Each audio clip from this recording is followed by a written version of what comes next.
At the finish, still had enough left to beat them, and a fine ride, a fine training performance by Gai Waterhouse to get this former top liner back in form, and also, Bruce, a form reversal. It was. His run last start wasn't good in the Gilgal where he was 14th. Cassidy's having a terrific day. Remember, he rides Dash for Cash. What a day it's been for Gai as we join Peter Donegan. And this is becoming a habit, talking to this lady throughout the day, and I'm sure she doesn't mind one little bit. Well done. He was the best horse in the race, and he proved it. Yes, absolutely. Well, he was multiple Group 1 winner as a champion 2-year-old, champion 3-year-old. And when he ran at Flemington the other day and ran last, you know, I thought, oh, no. But he can be a goose like that. And that's exactly what he did the other day. He just put one of his goosey days in. He saw the crossing, but oh, my gosh. And then I came down and I thought, damn you, I'm going to just pound the work. I'm going to get you right and get you fit. And that's exactly, and today he proved it. What were the problems you had to overcome with him? Well, first of all, after the Doncaster, he did a tendon. And so we gave him a year in the paddock. And then the next thing was to get him fit. That was the hardest thing. It's taken me about 4 months. You've done a great job. Well done, Gai. Very satisfying. Thank you. Thank you, Peter. Yes, and the later Jimmy Cassidy, assertive lad. Gee, Jim, you got him to switch on today. Yeah, look, credit to Gai. She's persevered with this bloke, and it's only a matter of time before he comes right, Johnny, and today's been the day. Jimmy, the barrier won. You'd hopped out the gate. You were quick to begin. You made him go along. He ran along. Did he feel good in the lead? Yeah, look, he felt fantastic coming to the corner. I just kept roaring him up, and look, credit to Gai's staff. Jared, he's done a lot of work on this horse to get him right, so I've had the easy job steering him. I've done all the hard work getting him right. Yeah, but you kidded him into going today, Jimmy. I think it's more of a case of kidding the horse into running than making him run, isn't it? Well, it is. You know, he's come back from a tendon problem, so look, all credit to Gai. You've got to play a bit of cat and mouse with him sometimes, and certainly paid off today, Letzy. Congratulations, Jim. Thanks, mate. Riding well, isn't he, Jim Cassidy? Gai Waterhouse only had 3 runners here today, and she's won 2 races with Platinum Scissors and also Assertive Lad, so you'd expect to see him in the mile on the final day. What a horse he's been. $3.3 million. He won a Magic Millions as a 2-year-old. He then won a Size Produce at a Champagne Stakes. I'm sure he ran 2nd or 3rd to Belle de Jour that year in the Golden Slipper. And he's winning the Doncaster as a 3-year-old was absolutely outstanding, wasn't it? Yes, and the fact that he could run his last 200 metres in 11.88 after doing it hard up front all the way shows you that that was truly an outstanding performance. Well, the pressure was on Darren Bevan last week. He was in the spotlight. There's a bit of pressure on Gai Waterhouse this week on whether or not her horses could fire for her in Melbourne. Well, fire they are. Gai is riding them home. No goose today, Assertive Lad. He was the real thing, wasn't he? Look at Gai. All smiles. Terrific stuff. Winners all round there after Assertive Lad's win in the Melbourne Racing Club Stakes.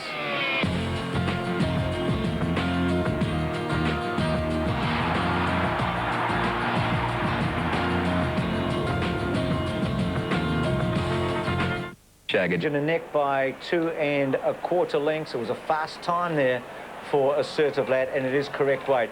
Correct weight, 122.91 the time after Assertive Lad's win. Let's see what he's paid. Number 1 Assertive Lad paid $16.30 and $4.90. 6 El Nino $2 and 5 Prince Rubiton $1.70. Quinella $65.80 and the trifecta $395.60. Good dividend there for Assertive Lad at $16.30. Race 7 today is the National Telecoms Group Sprint, $250,000 Group 2. Here's the lineup. 1 Rubitano, Nashra Willer. 2 Chong Tong, Craig Newitt. 3 Intelligent Star, Greg Childs. 4 Strategic Image, Luke Curry. 5 Suit, Darren Beedman. 6 Belle de Jour, Scott Seamer. 7 Pembleton, Brian York. 9 Empire, Stephen King. 10 Fair Embrace, Danny Nikolic. 11 Zip Zip Array, Damien Oliver. 12 Cosmic Strike, Jason Patton. 13 Into the Night, Danny Beasley. 14 Slalom, Brad Rawiller. 15 Calming, Brett Preble. 16 Planchette, Darren Gauchi. And 17 Regal Shot, Karen McAvoy. Yes, Regal Shot over the page there. Well, to tell us about what's happening Caulfield Cup-wise and for the National Telecom Sprint, Greg Radley.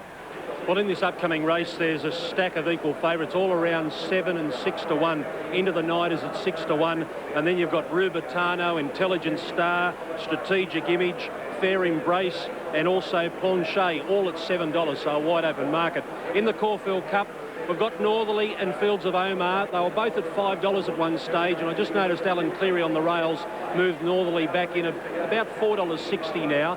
Beekeepers at $9. We've got Dash for Cash at about $10.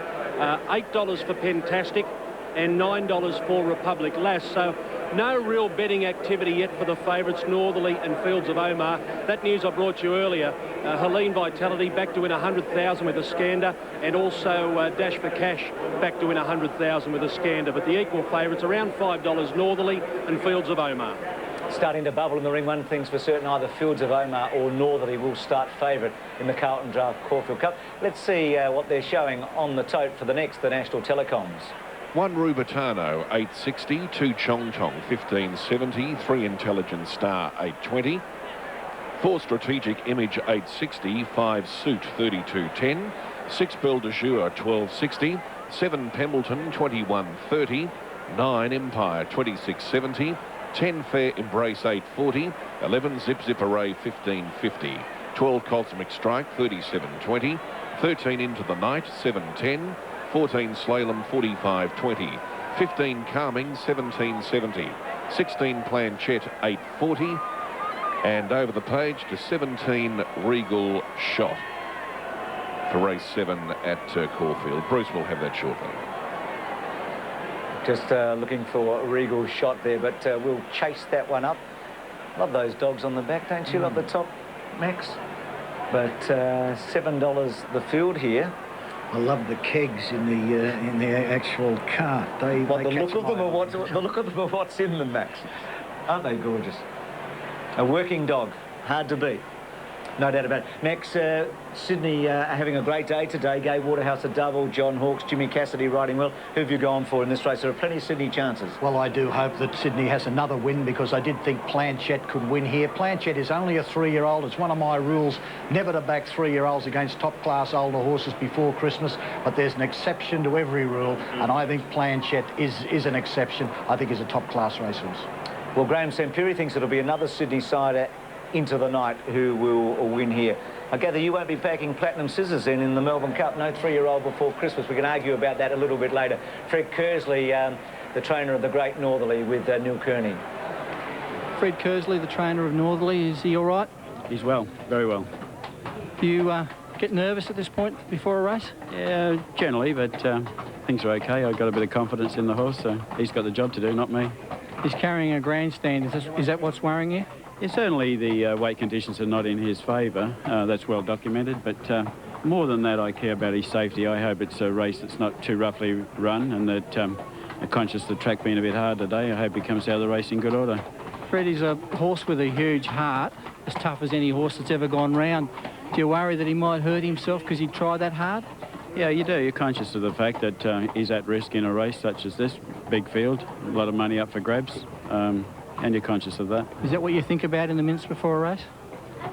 Yeah, it's on my mind through this morning that, you know, he's at some risk, and I just hope that he comes out of the contest in good order. Do you worry that you might have asked more of him than he's able to give? No, we ask above ourselves. He's a racehorse. That's the game. He knows his horse, doesn't he, Fred Kersley? He was sitting alongside of us last week, Max, just before the Yolumba Stakes. It's really interesting when a Cox Plate winner comes back the next year to run in a Caulfield Cup. It normally works the other way. A couple of the factors. Can he get the distance? Can he carry the weight? I think that's dubious. I think it makes him a risk. One thing I'm sure about, he's a top-class racehorse. He will, whatever he does, he will do valiantly, but I can't put my money on those sort of assumptions. I do think that the weight might stop him. We say the weight, he's got 58. There's two ways of looking at this. I mean, he's giving good horses a lot of weight, but he's actually, for what he's done, not badly off with 58. He's done a whole lot. He's got to carry 58, Bruce. That's the point. He's got to carry 58 over a journey over which he's never been before. That's the point. I've got no doubt he'd run the 1.5 or 2,400 metres if he had 54, but that 58 is the query. How do you rate him? Is he a true champion? And if he wins today, where does he go then in the pantheon of Australian racing? Well, it all depends your interpretation of champion. I've only seen a few champions. I've seen a champion, Mayor Sunline. I've seen Tulloch. I've seen Kingston Town. He is an outstanding racehorse. There are a lot of outstanding racehorses, and I'm not demeaning him by calling him an outstanding racehorse, but there are few champions. It's a fair comment, but one thing's for certain, if he does win today, he does go up yet another notch. River McCall, we've seen already today, he has a surprise. Well, I'm a little bit surprised to run into this man at Caulfield today, although I shouldn't be, because it's the surprise chef, Aristos. How you going, mate? Rupert, good to be here. Yeah, I love your show. always sort of compare you to like the crocodile hunter of the kitchen. Such passion do you display? Is that the secret ingredient? Absolutely. Passion is a big thing when it comes to cooking. The only thing is I don't wear the khaki shorts. Crikey. I mean, if I went to your house and opened up the fridge, what would I find? You'd find some Crown Lager, you'd find milk, feta cheese and Kalamata olives. Sounds very good to me. Now, I know that you've got a bit of a connection. You're a boy from the West. Absolutely. What is going to win the Caulfield Cup? Northerly. Rissos telling us Northerly to win the Caulfield Cup. I wonder what he's showing about 65 minutes out from the $2.5 million Carlton Draft Caulfield Cup. Number 1 Northerly, $5.40. 2 Universal Prince, $14.10. 3 Sandmason, $109. 4 Helene Vitality, $14.60. 5 Fields of Omar, $5.70. 6 Freemason, $40.10. 8 Brain Gauge, $16.30. 9 Beekeeper, $8.10. 10 Carpstead Way, $54.80. 12 Dash for Cash, $8.20. 13 Pentastic, $9.60. 14 Prize Gem, $50.70. 15 Republic Lass, $14.40. 16 Distinctly Secret, $49.60. 17 The Second Mortgage, $18.40. 18 Tully Thunder, $48.80. 20 Hale, $58. And 21 Grey Song, $169. The words come through that the attendance at this stage is over 40,000 at the Cup, so that is a fantastic result. Just saw the odds there. Do the bookmakers work as much off the tote these days as tote punters work off bookmakers? Does the tote almost decide what odds the bookmakers put up? Oh, definitely. Well, they're in competition, Bruce, but you can bet your life at times that the tote will be unders what the bookmakers can offer, but they still won't be that far over them. Great crowds, aren't they? Over 40,000 here today. We'll have a similar figure at Moonee Valley next week, and then when we go to Flemington, I mean, the sky's the limit there with their Derby Day all the way through to the final day. But this Caulfield Carnival just continues to grow, and the Cox Plate to come next week. Northerly has really added another dimension, hasn't he, to this Caulfield Cup, no doubt about that. So the Carlton Draft Caulfield Cup not too far away now. Australians Unite tomorrow evening. Just a reminder about that, our tribute to the victims and families of the Bali tragedy. That's at 6:30 Sunday. Just check your local newspapers, and the telephone number to ring is 1800 339 888. So Australians Unite tomorrow night on the 7 Network. Not too far away from the big sprint today, and then after that it's the Carlton Draft Caulfield Cup worth $2.5 million.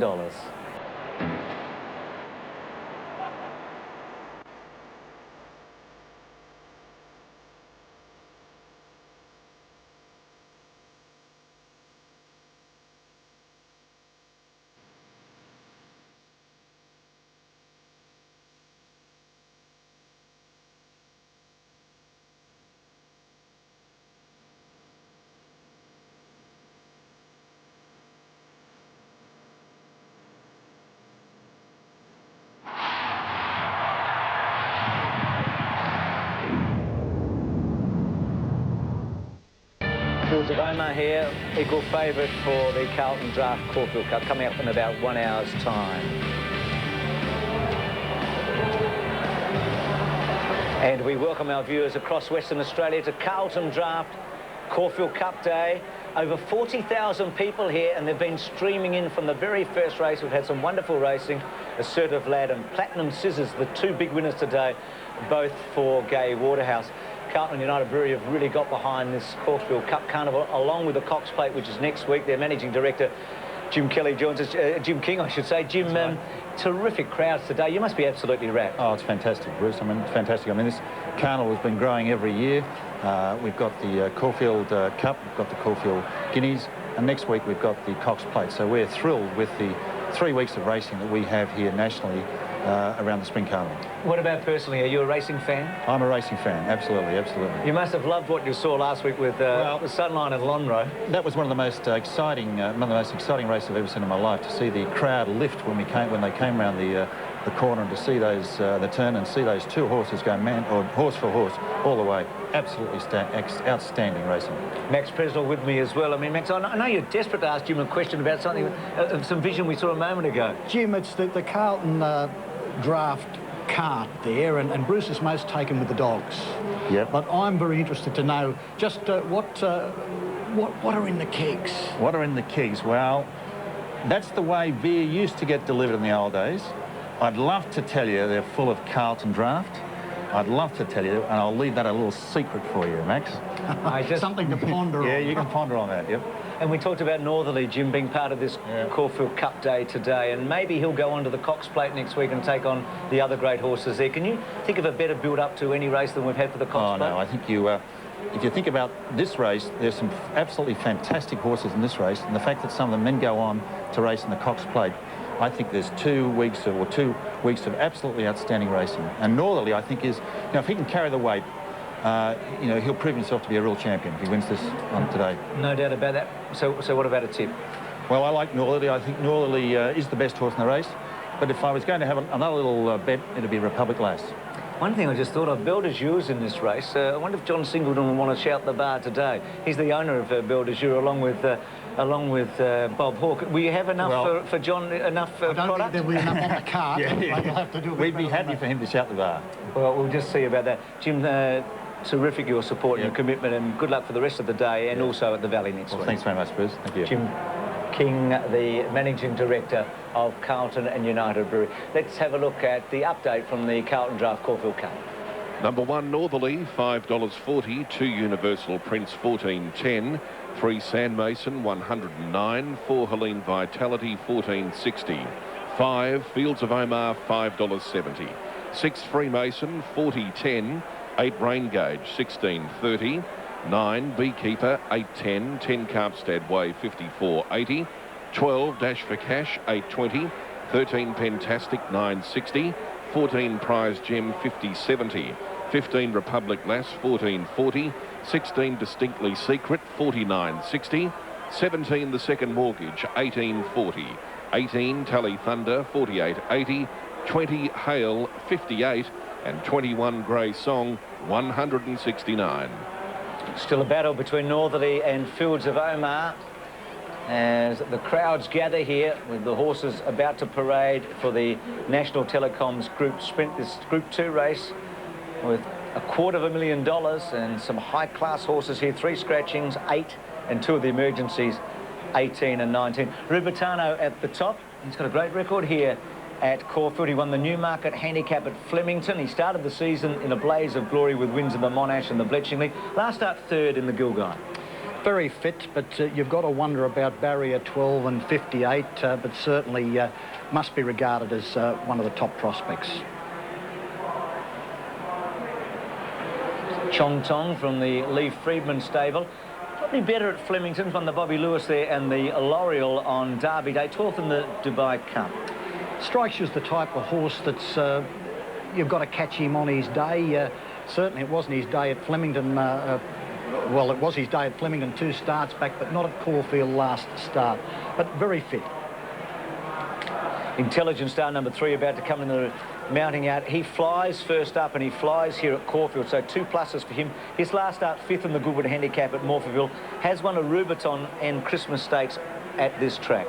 First up, 5 campaigns, 2 wins, 2 seconds. Obviously has been set for this race and should be highly regarded.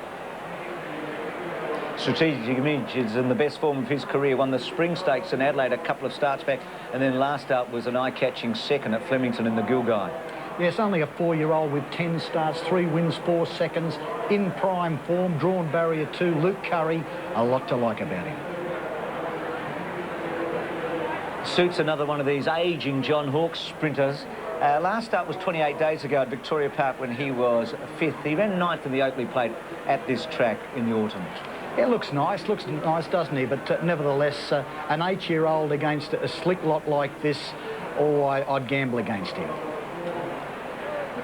Here's the Bob Hawke, John Singleton-owned Belle de Jour, won the Golden Slipper as a 2-year-old. She won the Emirates on Oaks Day last year.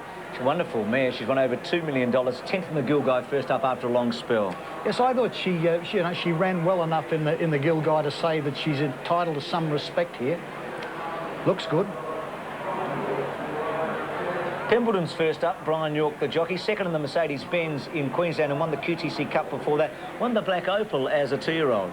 Yeah, very, very well-performed short-course sprinter here, and has been trained for this race. Note the tapes behind, that's his normal gear. He's a speed horse. 200 metres out, perhaps you'll be thinking he can win. Ada Scratch, here's 9 Empire, last up winner in the shorts during the Spring Carnival at Randwick. He did win the Canterbury Stakes also as in the autumn. He's got a good record. Has been ridden back in recent races, and certainly the change in tactics has paid off. Disastrous gate here, but will go back and will charge home. Just a matter whether he'll charge home quick enough. He has a wide draw. It is a disastrous gate. She can be a disaster at the gate, fair and breaks, but she got away last start, lost 4th on protest behind Spinning Hill. Has won a Sapphire, Moet and Shandon. Must be a chance. Yes, has the ability, but certainly could have brain problems, and that's something to take into consideration. If she did everything right, if she was on her best behaviour, she could get up here, but by gee, I've mentioned a few ifs. He's an interesting runner. Won the Goodwood Handicap last start as a 3-year-old. He's been freshened up, big long spell. First up today, Zipperay. Only 6 starts for 3 wins, lightly raced, and Damien Oliver up again, drawn too far out for comfort. Cosmic Strike was heavily backed at odds last start and won the Guy for Dan O'Sullivan. 3rd in the Dubai Plate before that, had 2 listed wins at Victoria Park. Yes, in top form, going extremely well, and must be regarded in the top bracket chances. Into the Night's got a terrific record. Number 13, Danny Beasley, the jockey, won the Starlight at his last start, 2nd in the Concord before that. And has he got a glow about him today too? He's only had 10 starts, lightly raced. He's not the soundest conveyance when it comes to his legs, but by gee, he's got plenty of ability. He's on the toe too, look at him. Into the Night. So number 13. Now here's Slalom, the 7-year-old Brad Warilla spoke to us earlier to Neil Kearney, had to lose 3 kilograms for his only ride today. He won the Hariba Stakes at Mornington in his last preparation. Last up, Benalla winner. Well, the fact that Brad is losing kilos to ride slalom here gives you the impression that there's one person that thinks he can do something today. So perhaps we should take note of his fasting to make the weight here. Calming's a quality mare, 2nd in the Dubai Plate last start, 7th in the Let's Elope before that. Has run well here in a listed race behind Pernod prior to that Brett Preble to ride. With the breaks in the running, Calming could perhaps get into a place.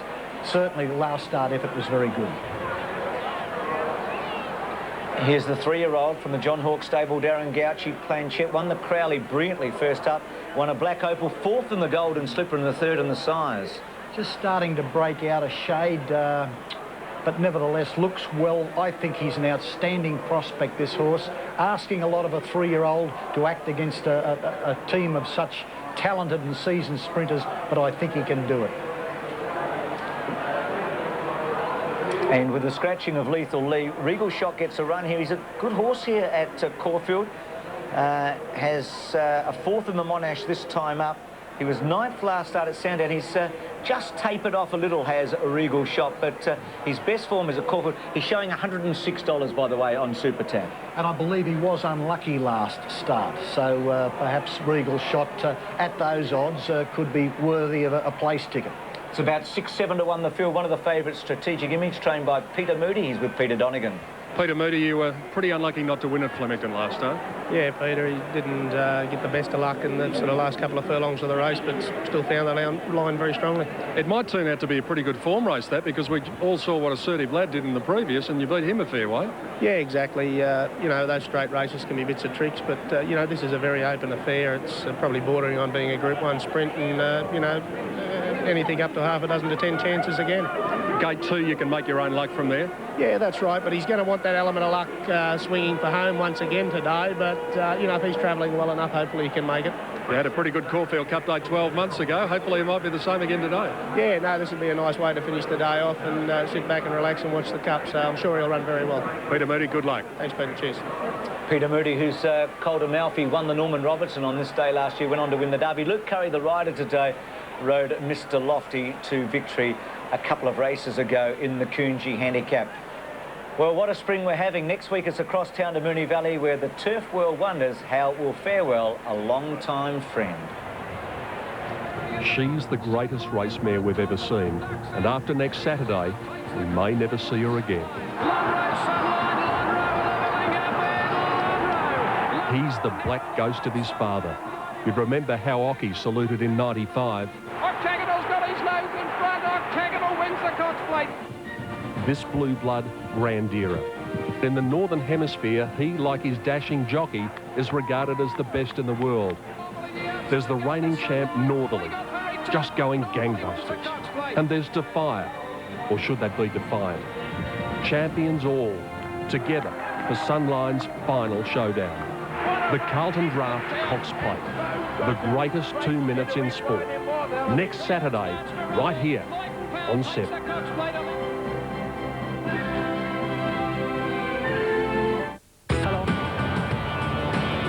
Rubitano, number 1, we can see on screen, has been well backed in the betting ring. He's in a couple of points from double each way to 1.5 each way. So he's probably the best back runner in the race. They put a lot of money on him last start at Flemington when he was third behind Cosmic Strike and Strategic Image in the Gilgai. So Rubitano at about the same odds now with the tote as he is in the ring. Rupert's on the side of Rubitano, had won a Cox Plate. Here's Strategic Image about to come up. It's drawn barrier 1 with Depraved being scratched. Bomber Bill, Depraved and Phil the Noise are the scratchings. Intelligent Star about to come up. Greg Childs rode the opening winner today. He's on Northerly in the next race on the program, the Carlton Draft Caulfield Cup. His Cosmic Strike, as I said, very well backed when she won at Flemington last start. Along comes Fair Embrace. Now it's going to be interesting to see Fair Embrace with the quarters here, the yellow and pink. She's burrowed under the starting stalls at 2 of her last 3 starts. She did get away with them last start, and she seems to be relaxed today and has gone in. Couldn't fault her behaviour there.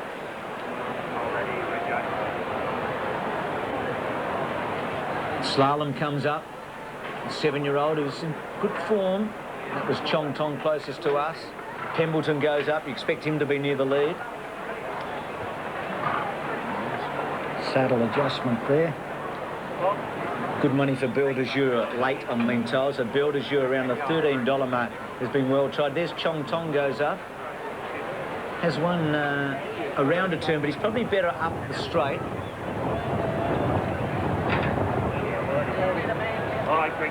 Regal Shot walks in.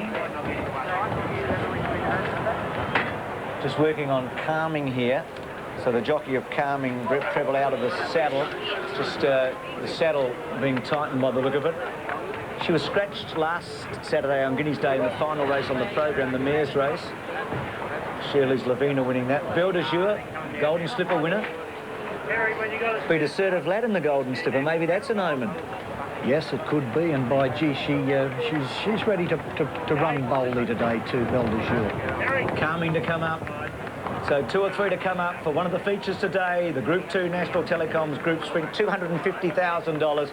It'll be a charge here. Brian Martin, your caller. Okay, the last couple coming up now into the night. Is drawn out wide, just favourite here from the heavily backed Rubitano. As Empire goes up to a wide gate. Hang on, sir. Just about ready. Good movement from a couple of gates. Slalom is set. Strategic Image. Just drawn the inside. Belle de Jour second up from an 11-month break. Former Golden Slipper winner.